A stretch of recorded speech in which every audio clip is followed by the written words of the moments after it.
The morning broke grey over London, the mist clinging to chimney tops and dripping from the blackened eaves of houses that leaned too close together. Church bells tolled slowly, their hollow notes carrying across the river, signaling another cart of plague-dead bound for the pit. Yet beneath that mournful tolling came another sound, the dull, rhythmic roll of execution drums echoing off the wet stone streets. They seemed to weave together into a dirge, a funeral song for a city drowning in its own shadows. The air was thick not only with the stench of sickness and smoke but with something heavier, unspoken, as though the very city whispered that not all deaths were counted, not all names written. Some were erased deliberately, as if history itself wished to deny they had ever drawn breath. In those years the city was a labyrinth of narrow alleys where disease festered in every gutter and suspicion bloomed faster than rats could scurry across a tavern floor. To walk through Cheapside or across London Bridge was to taste despair. Every wooden door bore a painted red cross or a chalked warning. Families were boarded inside their homes, marked for death before they had even taken their last breath. Fear did not stop at the plague, it took other shapes. Women who brewed herbs were whispered about as witches, and children who fell sick too quickly were said to be cursed. Judges, priests, and sheriffs fed upon these rumors, turning superstition into gallows justice. In those years the axe and the block were not enough. Darker devices crept into use, strange wooden frames with angled blades, whispered to come from the continent. They were meant to make death swift, but Londoners muttered that the wood itself was cursed, blackened not by tar but by sorrow. They called it a devil's frame, a contrivance of damnation, as though its timber remembered each soul it consumed. Amid this fear lived Anne Whitmore, a midwife whose hands had delivered dozens of children into the world. She was known for her calm voice and gentle eyes, a woman who carried lavender in her apron pocket and whispered prayers over every birth. But kindness was no shield when fate turned against her. When the infant son of Sir Richard Pomeroy fell cold in his cradle, grief demanded a scapegoat. It was easier to blame the woman who had touched the child last than to admit that even noble blood could wither like common weeds. And was seized in the night, dragged from her bed while her own children clung to her skirts. Her youngest screamed until his voice broke, begging them not to take his mother. Lantern light flared against the damp walls of their cottage as she was bound in iron, her face pale yet defiant. She pleaded only once, whispering that she was innocent, that she had done nothing but serve as God's vessel for life. No one listened. The men of the tower had their orders, and sorrow had no place in their hearts. Her trial was a formality, a cruel play staged for a city desperate for blame. Witnesses were summoned who spoke of shadows in her yard, of herbs drying in her rafters, of whispered chants heard in the night. None spoke of the babies she had saved, of the mother she had comforted through agony. In the space of a single afternoon she was condemned, her fate sealed not by evidence but by fear. Her children were turned out onto the street, weeping until their faces were streaked with grime. And herself was led to the square on a day when the plague cart passed close behind, its cargo covered with a sheet already soaked through with dark stains. The smell of death clung to the air so heavily that the crowd pressed rags to their faces, but still they gathered. Misery loved spectacle, and Londoners had long learned to feast on another's end. She stood before the device, its blade catching a dull glimmer of sunlight through the mist.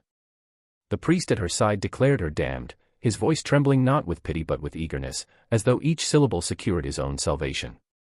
The drums rolled louder, urging the crowd's gaze toward the wooden frame. Anne's eyes searched for her children, but they were gone, hidden perhaps by neighbors or perhaps already lost to the sickness. She lifted her chin.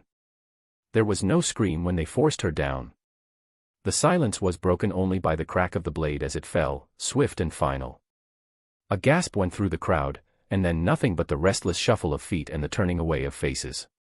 In the parish register that week her name was missing, as though she had never lived, never laughed, never wept, never cradled a child in her arms. London moved on as London always did, burying grief under layers of stone and smoke. Yet whispers endured. It was said that at night the wooden frame groaned, as if sighing with the weight of sorrow. Guards swore they heard a woman's voice humming lullabies when no one stood near. Some claimed the blade itself refused to dull, as though sharpened not by steel but by the anguish it consumed. And when the plague took whole parishes, filling pits so deep that the earth itself seemed to choke, there were those who muttered that the device was to blame, that it drank not only blood but hope, drawing the city ever further into shadow. The guillotine, though foreign-born, was spoken of in London as a living curse. Its wood, they said, had drunk the tears of too many innocent souls, and it carried those cries across generations, ready to awaken wherever men sought to mask justice with death. The truth of Whitmore's end, like so many others, was smothered beneath time. Children grew into men who remembered only fragments: a woman's kind hands, a lullaby whispered in a dark room, a mother's absence never explained. Official accounts listed pestilence, crime, the collapse of morality. But the records did not speak of the device in the square, nor of the silence that followed each fall of its blade. History had no room for the condemned who might yet prove innocent. Their names were scrubbed clean, their stories sealed behind oak doors in dusty chambers, where no scholar cared to look. And yet, in the corners of taverns, in hushed tones over tankards of ale, the story lingered.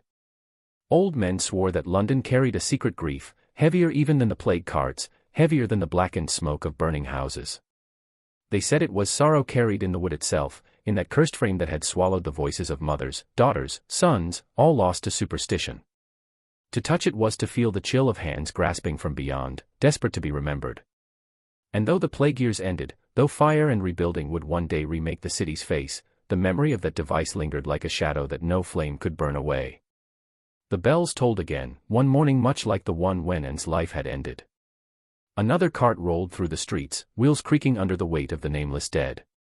People crossed themselves, whispered prayers, and hurried on. Yet above all else, the silence of that cursed blade hung heavier than the tolling of any bell.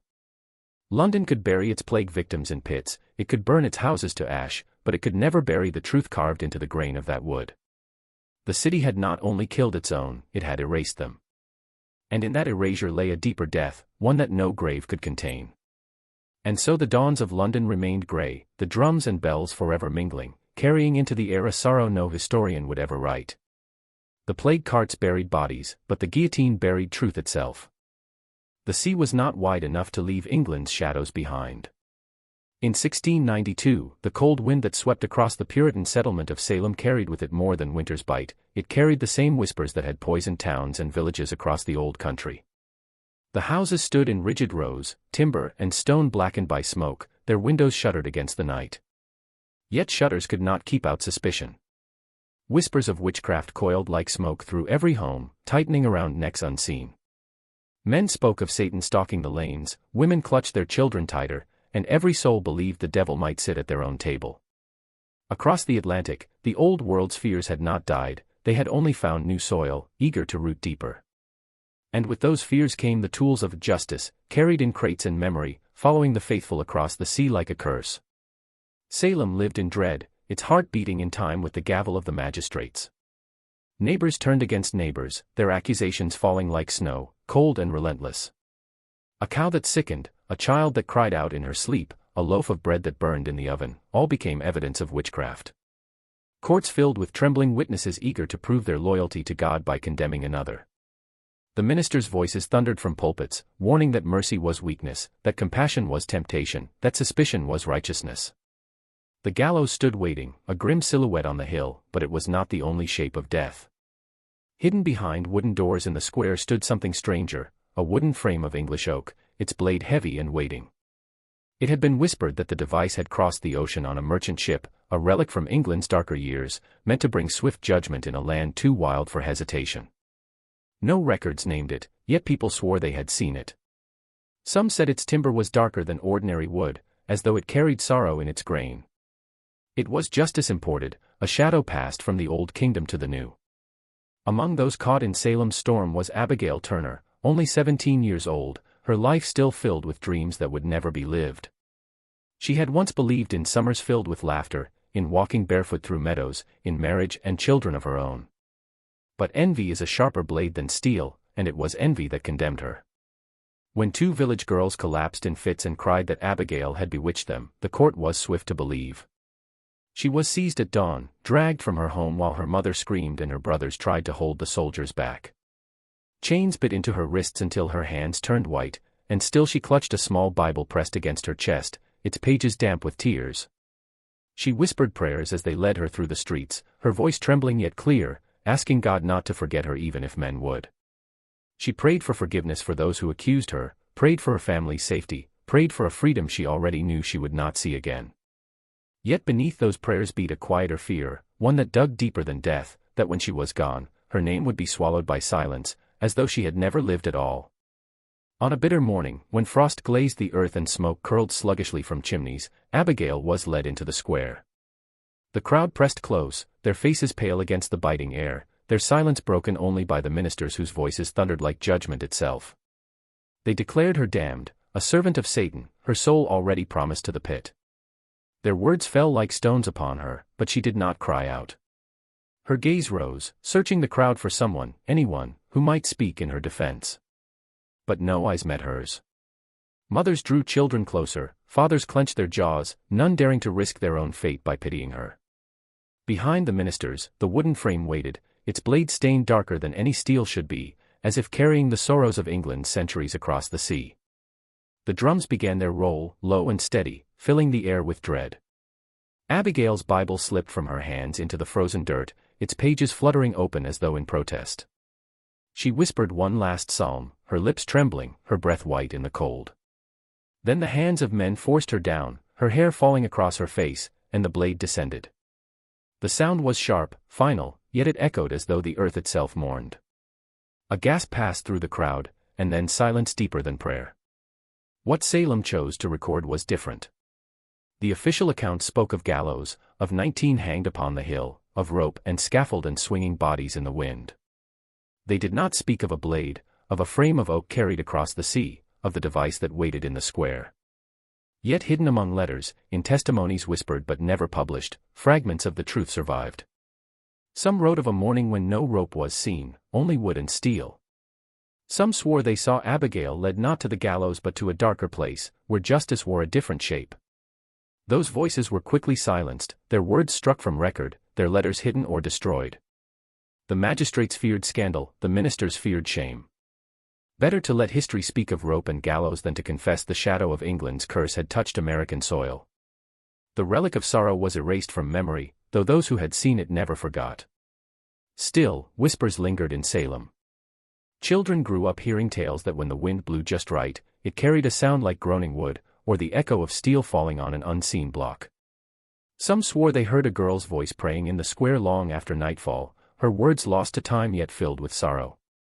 Farmers dreamed of a frame standing in their fields, its blade gleaming in moonlight, though when they woke nothing remained but frost. The device itself was said to have vanished, buried deep in the forest or burned to ash, but no one knew for certain. What remained was silence, heavier than words, a silence that history itself seemed to guard. Abigail Turner was gone, her life cut short not only by steel but by the hand of men who chose to forget. No marker bore her name, no page recorded her truth.